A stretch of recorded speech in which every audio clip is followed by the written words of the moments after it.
Good morning dear student. अभी तक हमने पढ़ा कि कार्ल मार्क्स ने जो किताबें लिखी, कौन कौन सी महत्वपूर्ण पुस्तकें थी, किस पुस्तक के अंदर कौन सा सिद्धांत दिया गया, कौन से ईयर में लिखी गई। इसके अलावा और जो मार्क्सवाद के समर्थक हैं उन्होंने कौन कौन सी किताबें लिखी, जैसे द प्रिजन नोटबुक्स किताब किसकी है, ग्रामसी की है। इसके अलावा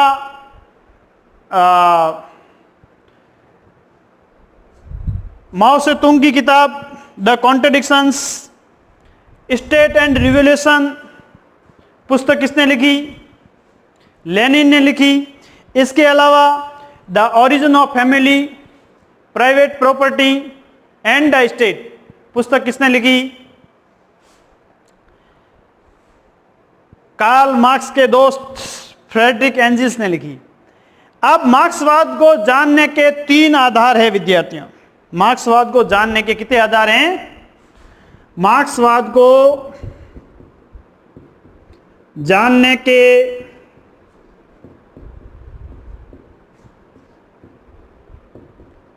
3 आधार हैं।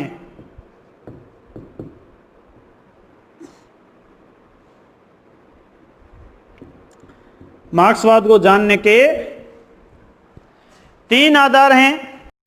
पहला आधार है विद्यार्थियों उत्पादन प्रणाली। उत्पादन प्रणाली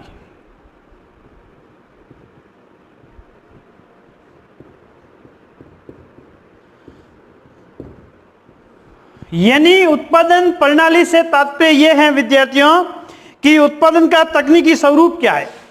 उत्पादन का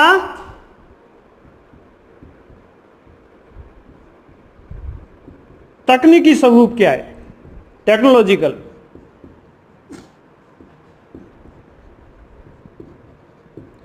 यानी उत्पादन जो है किस टेक्नोलॉजी से हो रहा है।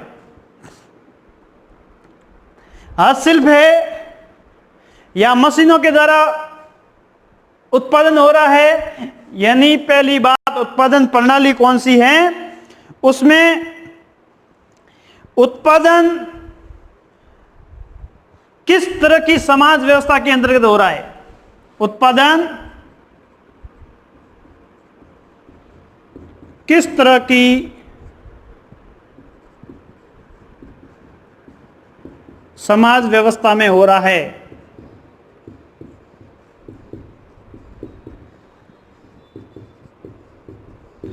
यानी उत्पादन का तकनीकी स्वरूप क्या है। हस्तशिल्प है, हाथों से बनाई वस्तुएं बनाई जा रही है या मशीनों से।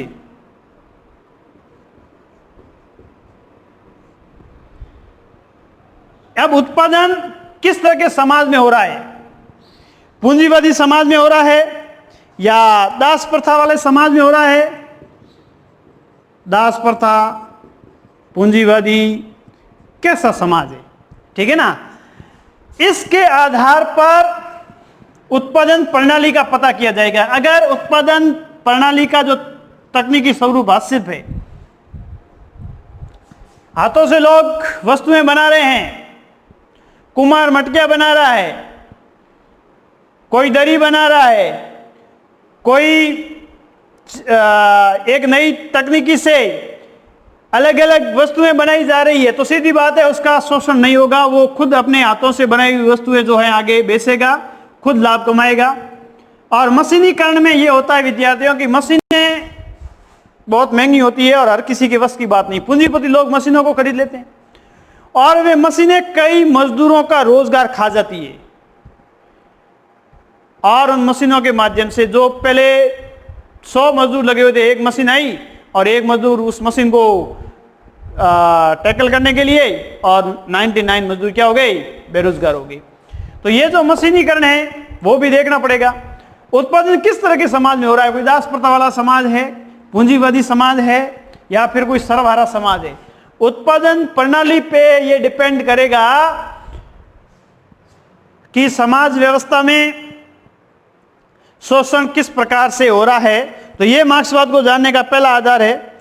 दूसरी बात है विद्यार्थियों उत्पादन के साधन। दूसरी बात है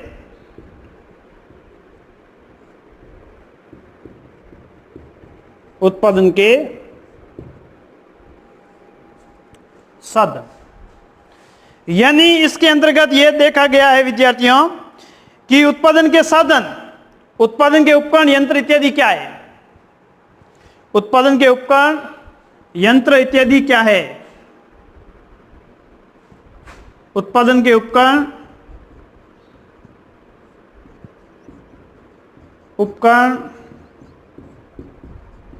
यंत्र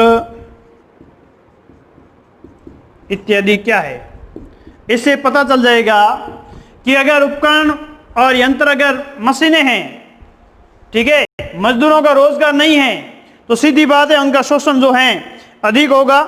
साथ साथ में यह भी अगर देखा जाए कि उत्पादन करने वाले मनुष्य का ज्ञान या क्षमताओं का स्तर क्या है। उत्पादन करने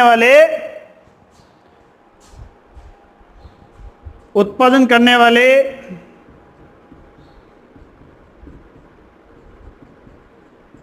मनुष्य का ज्ञान व क्षमताओं का स्तर क्या है। क्षमताओं का स्तर क्या है। या किसी विशेष स्पेशल कौशल की जरूरत होती है या आम व्यक्ति उत्पादन कर रहा है, तो उत्पादन के साधनों से पता चल जाएगा कि वर्चस्व किसका है, पूंजीपतियों का है या फिर सर्वहारा वर्ग का है। तो पहली बात, उत्पादन प्रणाली कौन सी है, मशीनों से उत्पादन हो रहा है या हाथ शिल्प से हो रहा है।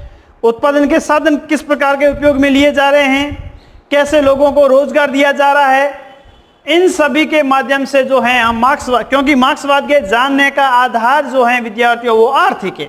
आर्थिक क्यों है?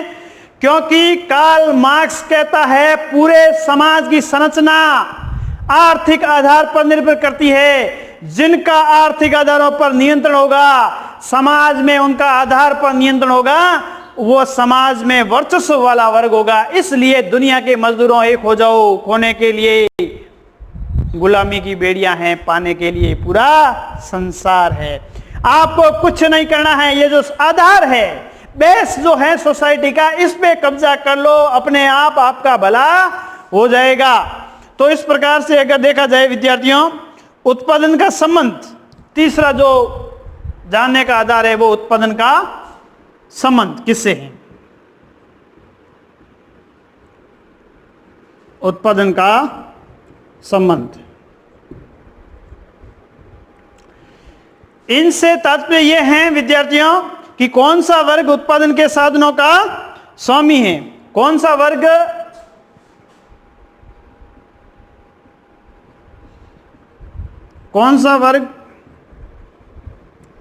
साधनों का स्वामी है, कौन सा वर्ग वंचित वर्ग है।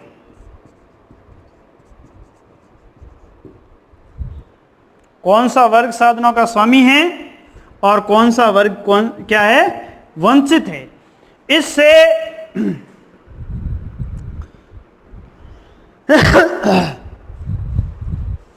उत्पादन का संबंध निर्भर करता है।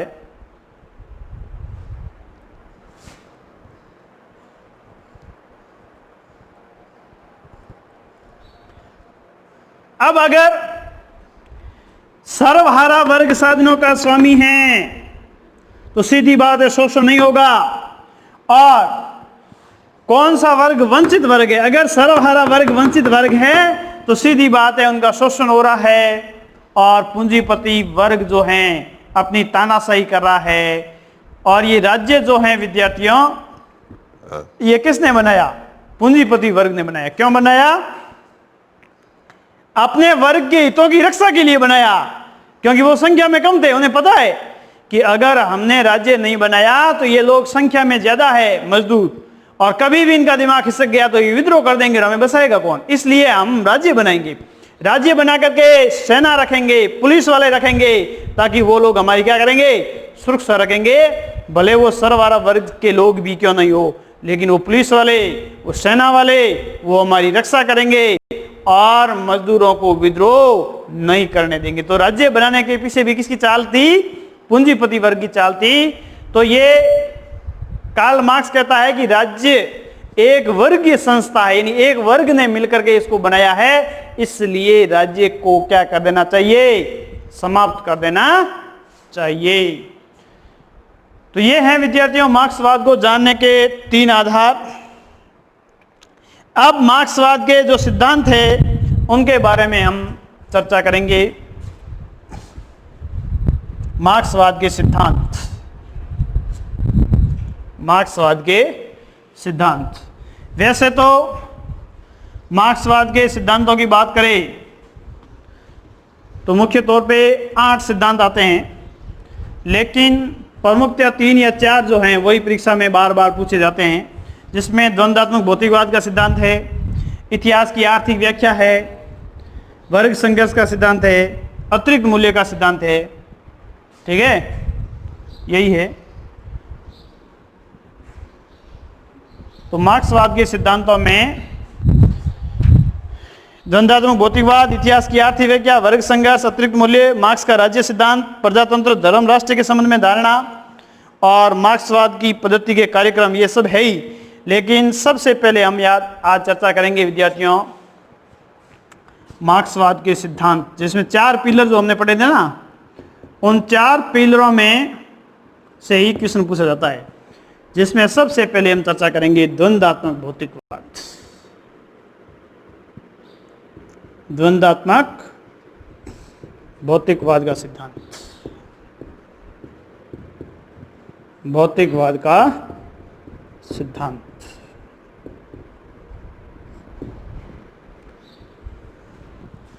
पुस्तक कौन सी? The German ideology, German ideology 1845। इस जर्मन आइडियोलॉजी के अंदर विद्यार्थियों द्वंद्वात्मक भौतिकवाद का सिद्धांत दिया। द्वंद्वात्मक का सिद्धांत किससे लिया? हीगल से। और भौतिकवाद का सिद्धांत किससे लिया?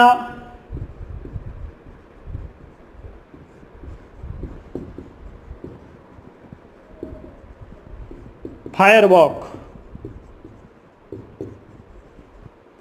इन दोनों से लेकर के एक नया सिद्धांत बनाया, जिसका नाम क्या दिया? द्वंद्वात्मक भौतिकवाद। मैंने पहले ही बताया था आपको, कल भी बताया था, द ई और वो फा। ये पूछ सकते हैं द्वंद्वात्मकता का सिद्धांत किससे लिया? द्वंद्वात्मक भौतिकवाद में द्वंद्वात्मक शब्द किससे लिया? कार्ल मार्क्स ने। तो द्वंद्वात्मक लिया हीगल से, और भौतिकवाद किससे लिया? फायरबॉक से लिया।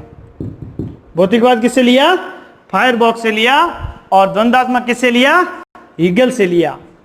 ठीक है, तो अगर इनका सही नाम देखा जाए तो द ही भो फा, भौतिकवाद फायरबॉक और द्वंद्वात्मक हीगल। तो ये है विद्यार्थियों द्वंद्वात्मक भौतिकवाद का सिद्धांत। किन से लिया, कौन सी किताब में दिया? अब द्वंद्वात्मक भौतिकवाद का अर्थ क्या है? ठीक है ना, द्वंद्वात्मक भौतिकवाद का अर्थ,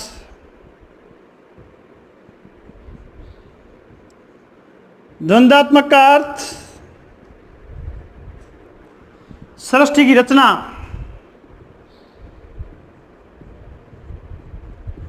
सृष्टि की रचना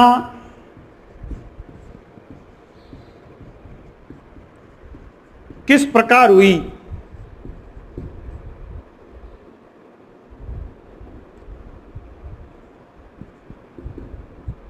में मार्क्स हीगल की भांति मानता है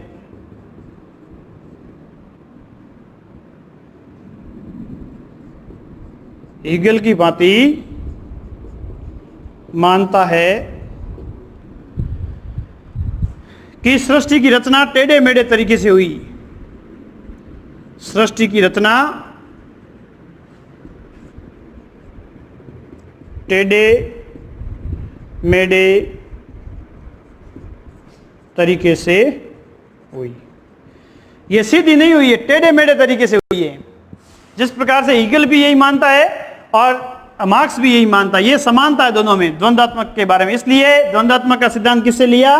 हीगल से लिया। लेकिन भौतिकवाद का सिद्धांत हीगल से नहीं लिया। भौतिकवाद का अर्थ है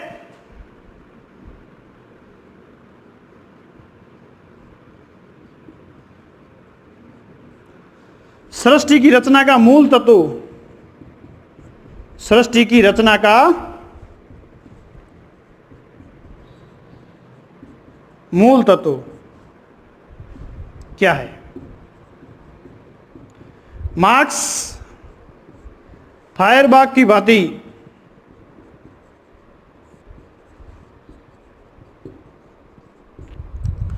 मूल तत्व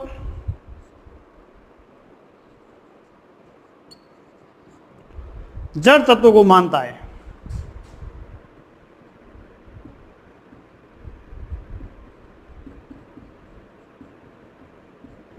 मूल तत्व किसको मानता है? जड़ तत्व को मानता है।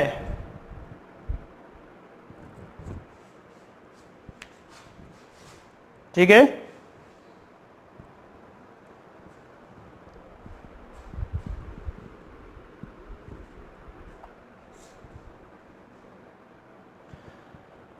अब सृष्टि की रचना का मूल तत्व क्या है? तो ये फायरबाग की भांति मूल तत्व जड़ तत्व को मानता है जिसमें चेतन नहीं है। अब ये भौतिकवाद फायरबाग से क्यों लिया, हीगल से क्यों नहीं लिया? एक नंबर का क्वेश्चन पूछा गया बोर्ड के अंदर। हीगल व मार्क्स के भौतिकवाद में एक अंतर बताइए। प्यारे विद्यार्थियों, भौतिकवाद का तात्पर्य यह है सृष्टि का मूल तत्व। ठीक है। और मूल तत्व मार्क्स फायरबाग की भांति किसको मानता है? जड़ तत्व को मानता है, जबकि हीगल किसको मानता है?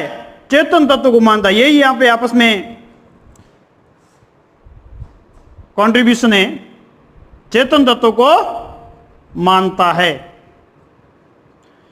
ये तो मानता चेतन तत्व को हीगल तो, जब ये किसको मानता है? जड़ तत्व को। हीगल तो कहता है कि सबसे पहले चेतन तत्व आया, कोई विश्व आत्मा थी और विश्व आत्मा ने सैंपल के तौर पे किसी चेतन तत्व को जो है पृथ्वी पर भेज दिया।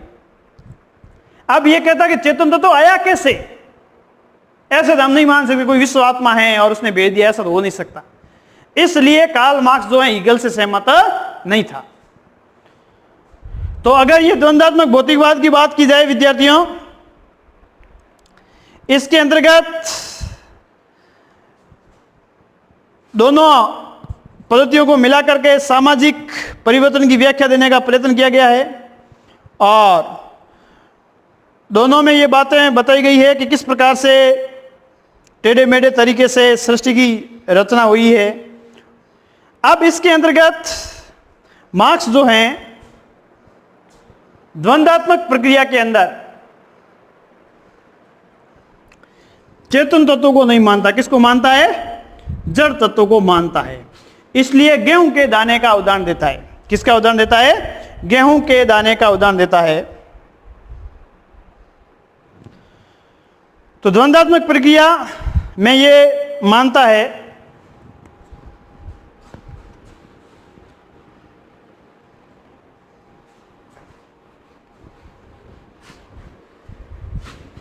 अब इस सिद्धांत की व्याख्या किस प्रकार से करता है?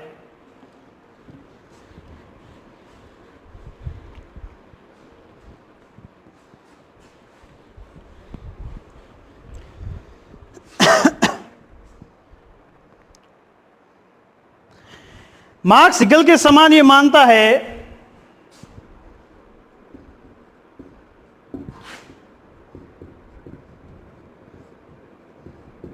मार्क्स हीगल के समान यह मानता है कि सृष्टि की रचना प्रत्यक्ष नहीं होकर के टेढ़े मेढ़े तरीके से हुई है। समाज की प्रगति प्रत्यक्ष ना होकर टेढ़े मेढ़े तरीके से हुई है। समाज की प्रगति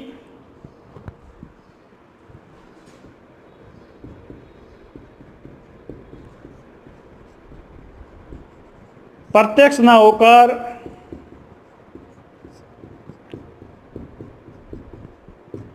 टेढ़े मेढ़े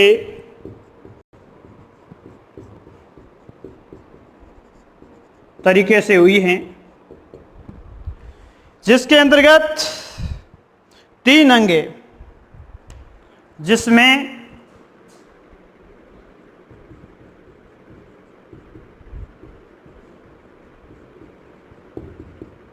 तीन अंग है। कौन कौन सा? वाद पहला, दूसरा प्रतिवाद और तीसरा हो जाएगा समाज।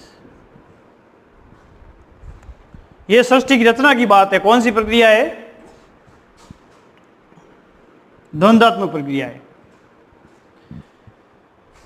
जिसमें मार्क्स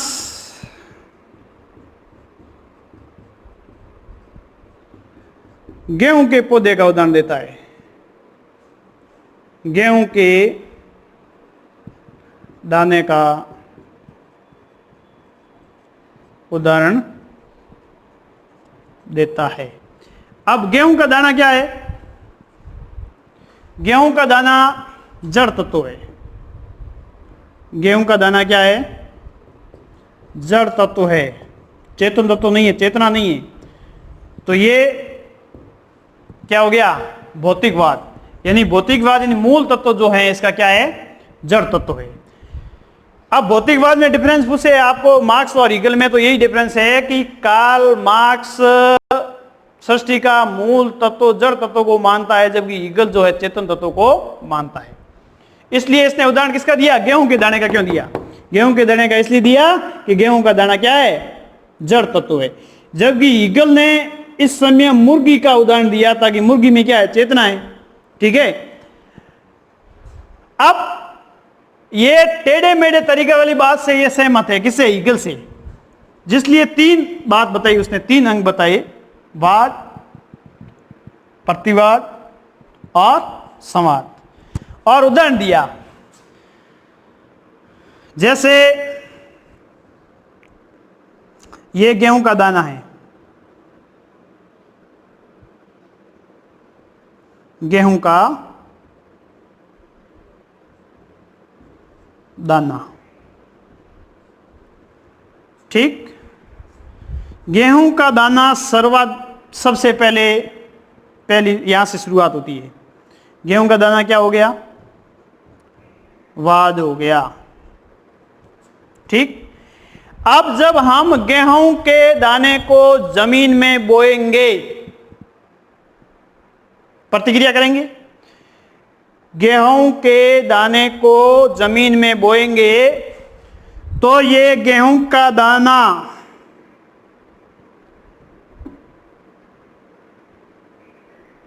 प्रतिवाद स्वरूप क्या होगा?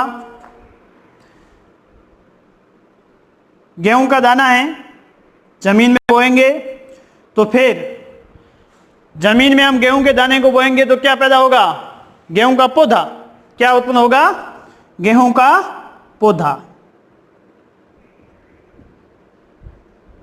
गेहूं का पौधा। अब गेहूं का पौधा क्या हो गया? प्रतिवाद हो गया। प्रतिवाद क्यों हुआ? क्योंकि वाद से क्या पैदा होगा?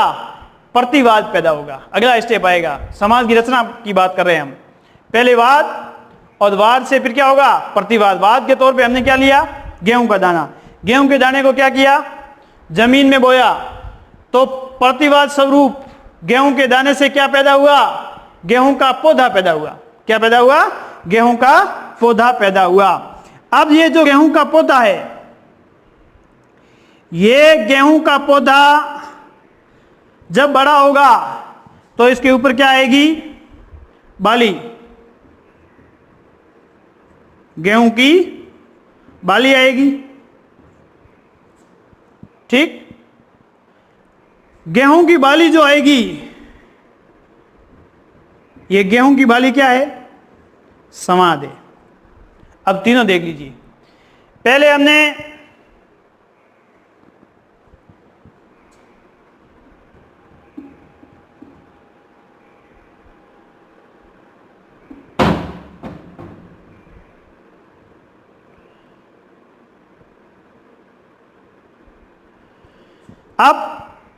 क्या किया?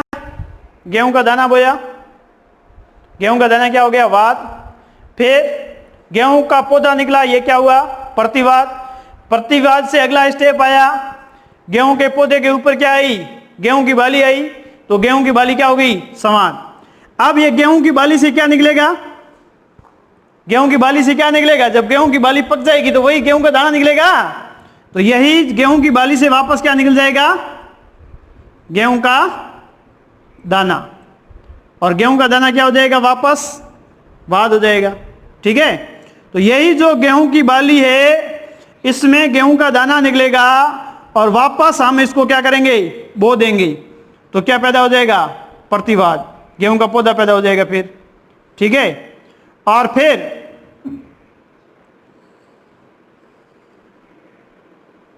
प्रतिवाद से वापस क्या हो जाएगा? समाद हो जाएगा। और फिर गेहूं की बाली, और गेहूं की बाली से फिर क्या निकलेंगे? गेहूं निकलेंगे। यानी ये रचना चलती रहेगी, वाद, वाद से प्रतिवाद, प्रतिवाद से समाद, समाद से वापस वाद, वाद से प्रतिवाद, प्रतिवाद से समाद। यानी इस प्रकार से कार्ल मार्क्स भी मानता है कि सृष्टि की रचना टेढ़ा मेढ़ा, टेढ़ा मेढ़ा, यानी यही तरीका है, टेढ़े मेढ़े तरीके से ही सृष्टि की रचना हुई है, प्रत्यक्ष इसकी प्रगति नहीं हुई है। ठीक है ना। तो पहले बाद में हमने क्या लिया? गेहूं का दाना लिया, फिर बोया तो प्रतिवाद, गेहूं का पौधा पैदा हुआ। फिर प्रतिवाद से क्या हो जाएगा? समाद उत्पन्न होगा, गेहूं की बाली, गेहूं के ऊपर बाली लगेगी, बाली जब पक जाएगी। ठीक है ना। अब होता यह है कि जब पहली अवस्था से दूसरी अवस्था में जाते हैं तो पहली अवस्था को क्या होना पड़ता है? नष्ट होना पड़ता है। पहली अवस्था को क्या होना पड़ता है? नष्ट होना पड़ता है, और नई अवस्था, आगे से आगे नई अवस्था आती है। जैसे देखो, यहां गेहूं का दाना हमने जमीन में बोया तो गेहूं का दाना पूरा नष्ट हो गया, तब जाकर के उनसे गेहूं के दाने को फोड़ करके उसके अंदर से क्या निकलेगा? पौधा निकलेगा। गेहूं के दाने आप शुरुआत में देखते हो, जब कोई भी अनाज हम बोते हैं और उगता है तो उसके ऊपर उसका दाना जो है वो बिल्कुल टूट करके उसके अंदर से पौधा निकलता है। ठीक है ना। तो गेहूं का दाना नष्ट हो जाएगा जब गेहूं का पौधा बनेगा, और गेहूं के पौधे के ऊपर सीधे गेहूं के दाने नहीं लगेंगे, फिर पौधे के ऊपर क्या लगेंगे? गेहूं की बाली लगेगी। और जब गेहूं की बाली पक जाएगी तो गेहूं का पौधा क्या हो जाएगा? नष्ट हो जाएगा। ठीक है। और जब गेहूं की बाली पक जाएगी तो ही गेहूं का दाना निकलेगा, यानी दाना निकलेगा तो बाली क्या हो जाएगी? नष्ट हो जाएगी। ठीक है ना। एक उत्पन्न होगा तो दूसरे को नष्ट होना पड़ेगा। इस प्रकार से गेहूं का दाना नष्ट होगा तो गेहूं का पौधा पैदा होगा, गेहूं का पौधा नष्ट होगा, ठीक है ना, सूख जाएगा तो गेहूं की बाली आएगी, और गेहूं की बाली पक जाएगी और बिल्कुल वो एक गेहूं की बाली का कचरा रहेगा, तब जाकर के उनसे क्या पैदा होगा? क्या उत्पन्न होगा? गेहूं का दाना बनेगा। और जैसे गेहूं के दाने को हम बोएंगे, वापस से गेहूं का पौधा, फिर गेहूं के पौधे से वापस क्या होगा? गेहूं के ऊपर बाली आएगी। तो इस प्रकार से विद्यार्थियों, ये जो टेढ़ा मेढ़ा तरीका जो है ये चलता रहता है। तो इसमें तीन है, वाद, प्रतिवाद और समाद की बात है। अब इनकी विशेषताओं की बात की जाए विद्यार्थियों, तो पहली विशेषता ये उभर करके सामने आती है। ठीक है, पहली विशेषता तो ये उभर करके आती है कि विश्व स्वतंत्र है, यह समग्र एक ही है जिसकी वस्तुएं परस्पर निर्भर है। विश्व स्वतंत्र है। विश्व क्या है? स्वतंत्र है, समग्र इकाई है, वस्तुएं एक दूसरे पर निर्भर है, वस्तुएं एक दूसरे पर निर्भर है। कैसे?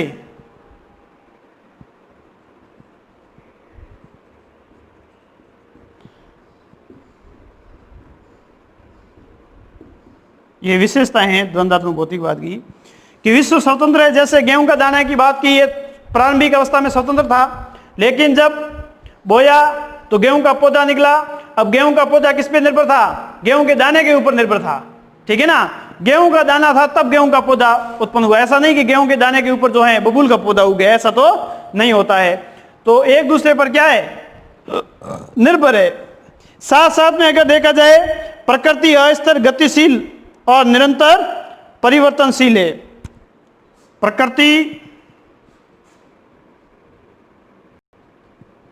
अस्थिर,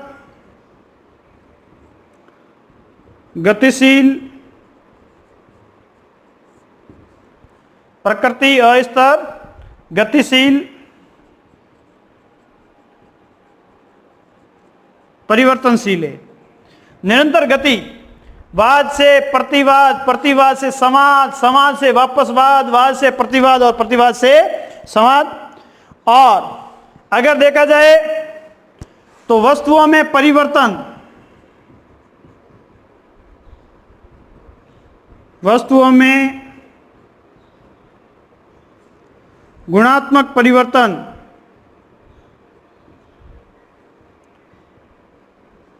अचानक हो जाते हैं।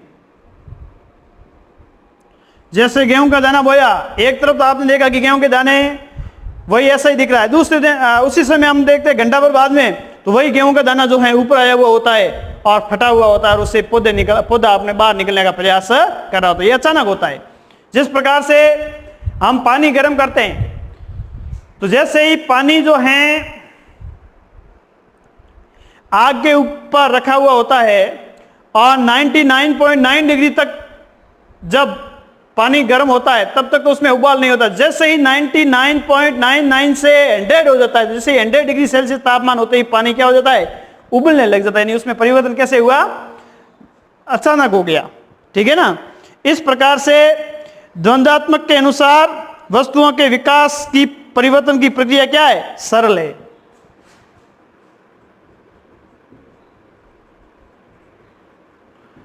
द्वंद्वात्मक के आधार पर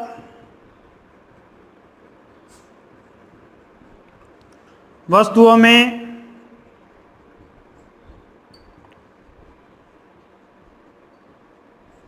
परिवर्तन की प्रक्रिया क्या है? सरल है। सरल कैसे हैं? वाद, वाद से प्रतिवाद, प्रतिवाद से वापस समाज, समाज से प्रतिवाद, वापस वाद से प्रतिवाद, समाज। यानी ये प्रक्रिया एक नियम स्टेप से चलती है। वाद से प्रतिवाद, फिर समाज, समाज से वापस वाद आएगा, वाद से अगला स्टेप प्रतिवाद है। ऐसा नहीं कि वाद से सीधा समाज हो गया, समाज से प्रतिवाद, ऐसा उल्टा नहीं होगा। एक निश्चित क्रम में चलने वाली प्रक्रिया है। इसके साथ साथ में अगर विद्यार्थियों देखा जाए तो ये भी सामने आती है बात कि द्वंद्वात्मक भौतिकवाद प्राकृतिक जगत की आर्थिक तत्वों के आधार पर व्याख्या करता है। आर्थिक जगत की व्याख्या द्वंद्वात्मक भौतिकवाद,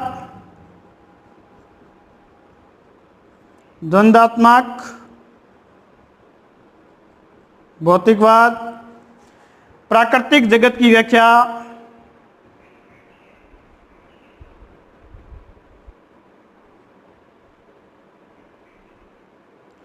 आर्थिक आधार पर करता है। आर्थिक आधार पर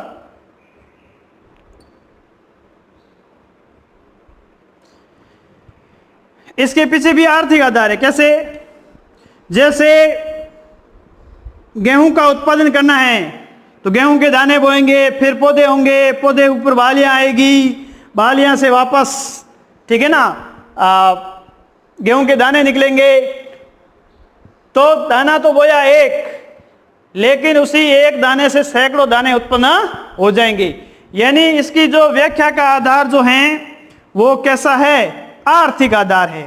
पहले भी मैंने कहा था, क्योंकि ये कार्ल मार्क्स मानता है कि जिनका समाज में आर्थिक आधार पर नियंत्रण होगा उनका ही वास्तव में समाज में वर्चस्व स्थापित हो जाएगा। तो ये हो गई विद्यार्थियों द्वंद्वात्मक भौतिकवाद की विशेषताएं, जिसमें विश्व स्वतंत्र है, समग्र इकाई है, वस्तुएं एक दूसरे पर क्या है, निर्भर है, प्रकृति अस्थिर, गतिशील और परिवर्तनशील है लगातार।